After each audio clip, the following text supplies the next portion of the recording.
Hi, Candice. Welcome to Pally Talk Talks 3 to 1. I'm so pleased to have you here. It's Everyone who great. doesn't know Candice, which I'm sure everyone here does, but Candice is the founder of Admin Avenues and co-founder of the Future Focused Admin Community and Podcast, aka the Queen of Admin in Australia. Welcome. It's great to be back. Thank you for having me again. Not at all. But so the process of this mini interview is I'll ask you three questions, then you have an opportunity to ask me one back. But I'm hoping these three questions will give our listeners an insight into your tips and tricks. So we'll start with number one. What are the three tips you'd give an admin starting their career? First one is obviously mastering your fundamentals. If you're entering a career, do your homework. You wouldn't start a mechanic's job without finding the tools that you need or doing a trade. It's the same with admin. You need to know how to use Microsoft. You need to know how to use Google. You need to know what AI is. You need to know how it's changing things in the admin profession. So I would say master your fundamentals is one. Number two would be build your network. And particularly for the younger people who don't use LinkedIn, get on LinkedIn. I know you don't want to. None of us want to. I especially don't want to, but there I am. It is all about building your network. So it's not just it's not about just like sharing stories or it's not like Facebook, which is what a lot of the younger people think. They think, oh, it's a business Facebook. It's not. It's about being able to have connections at different companies, hearing about jobs that might not be posted on job boards, hearing about you know networking events. It's a good tool to have and a great way to build your network. So I would say use that. And third, I'd say be proactive and strategic and use your EQ. For those of you that don't know EQ, what do they Emotional call it? intelligence. Emotional intelligence. I'm like, why? It doesn't sound right. It doesn't sound right. It's Friday, Emotional you're intelligence. forgiven. My goodness. What is in this cordial? Um, so what I mean like that is particularly for the young people who haven't really developed EQ skills, you need to be able to read a room. You need to be able to read what's going on in a situation, whether you interrupt, whether you hold back, whether you offer a suggestion, or whether you stay out of it, whether you notice something and bring it up, or whether you keep it to yourself. Like all these things, you need to build these skills up and be able to build your EQ.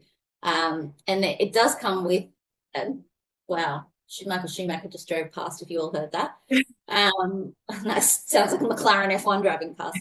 Um, those have been my main ones. So be proactive, think strategically, and use your EQ in situations in being an EA. And That was a lot. just yeah, I know. I know. I've got to go back to one of them. The EQ side, how do you develop that? Is that just a case of experience, just getting yourself into those situations and seeing what works, what doesn't work? And this is why it's so important to be in an office. Like you don't get put in the situations where you need to learn EQ. If you're working from home, you might be on Zoom and be like, oh, that was awkward, or oh, that person just rolled their eyes, or you can see things online, but when you're in a room, you can feel it. And particularly if you're neurodiverse or ADHD, they tend to have spidey senses where they can pick up on things that other people can't. Some of the things that I used to do, like in board meetings, I would just see that someone was flailing, or there was no water left in the water jugs, or there was things that make people flail for long boring meetings. I was more aware of. I could see that, okay, we need to bring in some sugary treats, or we need to stop for lunch now, or we need to, that person's literally shaking their legs so much they're going to fall over, like we need a bathroom break. Things like that you need to be aware of because they're focused on the work. You need to be aware of the event and what's going on around it. And is lunch ready to come in? Is it ready for serving? We're not breaking till it's ready. Are you ready? Yes. Okay, go in. Yeah. Those kind of things that you can't learn if you're sitting at home. So I believe they are skills you have to develop in the role, in the job. Yeah. And it being in person, you can read people a lot better than on Zoom. I think Zoom shows you such a tiny snippet of someone. And you really don't know what's going on in the background. But I do think early career stages is beneficial to be in the office, at least hybrid, because you learn so much more, and not just about the people around you, but about the job. And sort of and on Zoom, you can give someone your work or whatever, and they'll they'll be like, oh, that's really good. But then they'll close the Zoom and they'll go, what's she been doing all this time? And you don't get the honest feedback, I don't think, over Zoom as you would in an office. But no, I think that's a really good advice for people starting their career, and definitely things that they can should consider when applying for jobs, trying to find something hybrid or on-site to begin with. Um, Mhm. and secondly, what advice would you give someone entering a networking room? So we were talking about this offline because Pally Talks, I was having some incredible events. So if you can get along to them, because not only are they having amazing guest speakers, but it's really fun to network and it's really good to be amongst your peers. But we were just saying before about when we had the registration forms for Admin Avenues, we put in a selection where you can say, I am introverted or I'm neurodiverse or autistic. I struggle to make connections or I struggle with networking. Can Yeah, you please, help me essentially? Or it's just flagging the question is, do you need assistance when at an event? Are you neurodiverse? Are you da, da, da? And we've yeah, had a few of them that have ticked it. And then so that gives us the heads up to be like, okay, Candice has arrived. She doesn't know how to network properly. So we will find people who are very extroverted and very friendly and can continue conversations, and it doesn't stop at an awkward silence, and they're not going to yeah, walk away from them once they've said, who are you, where do you work, who do you work for? And they're kind of, we call them not handlers, but they're facilitators, and they make sure that those people are getting around and meeting people. So that's yeah, one tip that I think is really good. If you struggle, flag it. Don't be ashamed of it. Just say, yeah, look, I struggle talking to people. Would you mind introducing me to a few people? yeah, I would say form simple and like simple introductions. Like you don't need to go in and be like, hello, I'm Candice Burningham. I'm the founder of Admin Avenues, the co-founder of the Future Focus Admin. I also have a podcast. I also am a keynote speaker. I'm a global speaker. It's like, whoa, calm your yeah. jets. Nobody wants to be hit with that. Just be like, hi. And this is usually mine is, hi, I'm Candice. I'm a career executive assistant. And I still say it. I haven't been an assistant since 2021, but I'm hanging on for dear life. And I'm like, oh no, I'm not. I was a career executive assistant, and then I will, if they are interested, I will go into it. But Yeah, I also find being more of a listener than a talker when you're at events. People like to talk about themselves. And the more that you interact with that and listen to people and listen to their story, one, it's interesting to find out who does what and where they work, what's different, what's cool, what's not. But I think that the talkers, people are literally like, okay, they're looking for an escape route of how do I get away from this person that is just literally doing a monologue at me. And then the other one I would say is keep your LinkedIn code. Like you've got a QR code on your LinkedIn, use it. Network with people and say, look, it's been so lovely chatting to you. Would you mind if I add you to my LinkedIn community? They yeah, will say yes. And it's so easy for you to connect through doing that. And then you've got that personal connection where you can be like, hey, Candice, I met you at the Pally Talk event. It yeah, was so great to meet you. Look, I'm going to be in your area. We were talking about this. If you have time, can we grab a coffee? And because you already have that personal connection, more than likely they're going to be like, yeah, I can spare you 30 minutes. yeah. The kind of community we are. Yeah, no, I think that LinkedIn QR code is so important. Actually, it's something that I haven't done looking back, but it's really hard to follow up with people when you've been to an event, you've met, I don't know, let's say 20 people in a room. You've no idea, probably names. You can recognize their faces and what they've done, but the details are sort of probably vague. And being able to follow up the next day is so important because then you can continue that relationship. And I went on a networking call yesterday morning, and afterwards they sent the email and they said the power is in the follow-up. Like you've met them, you like them. You have to then, if you want to continue that relationship, you have to follow up, and then you can meet them. You can have a Zoom. That's also the great thing about Zoom. Just have a 30-minute catch up, ask advice, or just have a chat. And yeah, I think there's so much in that I think is, well, I generally haven't done it. And I think it is forgotten because you go there, you're sort of like, oh, God, I'm going to a networking event. You do the event, you're like, oh, I've done it. That was amazing. And then next day you carry on and you forget to sort of go back and maintain those relationships. So I think that's a really good point. And I'll ask you about that QR code after this, Yep. this Yep. is a really Put good it in point. the little tips area in the show notes. Yeah. Yeah. But also, don't be a pest. Don't be like, oh, I met you, now you owe me. Like, Yeah. don't think oh, I can demand a meeting with you. Like Yeah. I met this woman who's the EA to the CEO of a very big, possibly one of the biggest tech companies. And she says every time I network and people find out who I am and who I work for, they think that I owe them something. They think I owe them an interview. They think I owe them a coffee. It's like, no, we just met once. Yeah. You know, like establish a relationship first. And then if it's a friendly thing, then I'd be like, sure, you know, I enjoy chatting to you. I enjoy hearing your story. But, Yeah. you know, these people are time poor too. So make it worth their time to be investing in you as well. And if Yeah. if they say no, don't be a pest. Just say, look, oh, just following up. I know you're completely busy. Feel free to just, I won't follow up again, but I just thought, you know, and if you don't hear from them again, let it go. Yeah. Don't just because I am one of those people that doesn't get to my messages all the time. I will always get back to you, but it may take me a while. Like my inbox is flooding with messages. So it's not personal. It's just it takes me a while to get there. Yeah. No, yeah, that makes total sense. And I don't know, I'm sure every industry has it, but I do feel as an assistant, as someone in the admin world, there is notifications coming out of our ears, whether it be from LinkedIn, emails, clients, family. I feel like as an in my situation as an assistant, you're always that point of contact that people are like, oh, can you help me with this? Oh, can you help me with this? Oh, can you... And it's pally talk aside, it's everything else. I'm still that point of contact. So that is also a really good point because people are flooded with notifications now. And if you don't get a reply in a week or two, just give it a break and then reach out again the following month. Hey, so and so. And yeah, I do think hammering too many messages, and I get it with some bots, I think, on LinkedIn, and I'm like, no, no, no. And it gets to the point when I just don't reply because it becomes too much when they're just repeating themselves. So I think just be really tailored with how you approach things would be the best way. Yeah, be personal and give people the time to reply. But I think that's a really important one because we're all chasing our tails busy. So just Right. give people a break. And then thirdly, what is the biggest lesson you've learned throughout your career?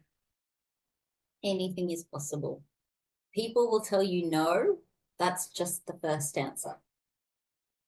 There is always a way around things. There is always another solution. Usually it takes money to throw at it. So it's definitely helped in those careers where I've had a corporate credit card that's allowed me to do things. But through your network, especially, like I call it the Yeah. mafia. I call it the EA mafia, where we can connect and be like, guys, I need a car. I need a car on the ground. I need this. I need that. Who's got a contact here? And they will be like, yep, I got it. Yep, here's a person. They're like, the things that we can do, the contacts, the Yeah. favors we can pull is unbelievable. So never think when someone says no that that's the answer. Don't go to your executive and say, oh, they said no. Go to your network and say, hey, I can't get a table reservation at so and so, and my boss desperately wants to have his wife's birthday at 5 minutes notice at Mm. Shelton Firehouse tonight. Does anyone know someone? Someone will know someone that will be able to help you or not, but there is always a way. There's actually a way where you can pay to do that. But as again, I said, it's money to be able to buy seats like that. But there is just never think that no is only the first answer. So just always think, okay, what else? How else can I go about this? Who can I contact about this? Who do I know? Let me look at my LinkedIn accounts. But hey, let's talk about Taylor Swift tickets. Yeah. Everyone's kids wanted tickets, right? And it was the hardest thing ever. The first thing I did, who's the sponsor? Okay, in Australia it was Crown, where she stayed when she was in Australia. I started going through my network at the Crown, right? Who's got that? Who's sponsoring? Who's got a booth? Who's got this? Who's got that? How can I, again, this was money involved, so it was much easier, but how can I look at other ways of getting it? Because the traditional methods, you can't do it this way. So Yeah. just always think about other ways and other avenues of doing things. Don't ever accept the word no as your first, that's just your first answer. Yeah. And I think that's something you learn quite early in your career as an assistant because generally your principal will be like, this isn't a no, this is a try again. And I think the more no's you get early doors, actually the more you learn to then start using your outer circle. I mean, friends and family, they were always connected back in the day when I needed a driver in Dubai. I was like, how am I meant to find a driver in Dubai? A world that I've never been to. And it was a case of my best friend's brother lived there. He knew someone who had a driver. And it was like one of those. And it wasn't you can't Google, of course you can Google driver in Dubai, but you want them to be reliable, safe. trustworthy. And so you can't, Google's great for loads of reasons, but sometimes you just don't want to take a referral off Google because you just don't know That's who's why, going to be collecting your principal at the exactly. airport. And That's why it's so important to be part of these admin networks. yeah, Like, so, with the Future Focus admin and admin avenues, we have places like Facebook groups, and we have places in the community where you can ask private questions, yeah, get private answers. yeah, Um, because sometimes you're sharing very high contact details. Like for me, I used to work for a high net worth individual who, would need access to the Windsor room when they were flying and things like that. And that's where, royalty and stuff goes. So you need contacts with things like that. I didn't have contact. I came from media. I was like, I don't know. But it was my network. They were like, yep, contact Mitch. Here's his number. Tell him I said to call you. Brilliant. Mitch couldn't have been more helpful. Was yeah, greeted at the door. Was taken straight on the plane. Passports were done. Like, just always use your network, and yeah, then be grateful, say thank you. And if there's ever a way that you can repay favors, make sure that you do it in reverse as well and try yeah. and be just as useful back to your community. Yeah, yeah, I think that's yeah, I just think that's like the key to sort of progressing in your career. Because if you learn that early stages, then you just know that there are so many people in your network you can reach out to and so many platforms you can turn to ask for advice. But yeah, I can think of so many situations where I rang back someone who serviced my old principal's car in St. Moritz, and I was like, "You can't help me with something at Geneva Airport," and he was like, "I do know someone who can," and it was just like a link from a link from a link from a link from a link from, and then as long as it's from someone who you trust and it goes to someone else, you genuinely have that sort of confidence in them. But I just think it's so important to learn that there's never like you haven't just got your three colleagues at work, you have so many people you can reach out to and so many people in the assistant world. And that's why it's so important to network, so that you Yeah, keep gathering all these people in your network. yeah, Your network exactly. is your network. Yeah, exactly. So Exactly. cliche, but it is. And it totally is. And actually when you've met someone in person as well, you have again that deeper connection. But I think network. Yeah. Even if it's on LinkedIn, to be fair, because LinkedIn is like LinkedIn, you can gauge someone's personality as well from their post, their engagement, what they're sharing, what they're liking, etc. So I do think I think as a platform, it's amazing. I was never that invested in it before Polly Same. job search when I was job searching more so. But it's amazing. It's opened Yeah. up like yesterday I had calls with two assistants in America, and it's like, when would I have ever made those connections? And we're Yep. speaking, and you're in Australia, and we met via LinkedIn. It's just bonkers. But I Yep. think the world of Zoom has opened up just so many more opportunities, hasn't it? Absolutely. Absolutely. Yeah. Well, thank you so much. Thank you, Candice. Not at It's a all. total So honour to have happy you on. to So happy to see Pally Talk picking up and taking over. I think it's so important to have these kind of different options. I think the fact that you're supporting predominantly women, and predominantly women that are coming back into the workforce, where it is such hard work at the moment with the way the UK economy is going, to have people that are saying, here's jobs, who knows this person, what's tips for my resume, like all this helps, all this Yeah, counts. So please spread the word. If you know someone looking, please introduce them to Pally Talk. Like, this is how it works. This is how we all help each other. yeah, yeah. We are one. We are together.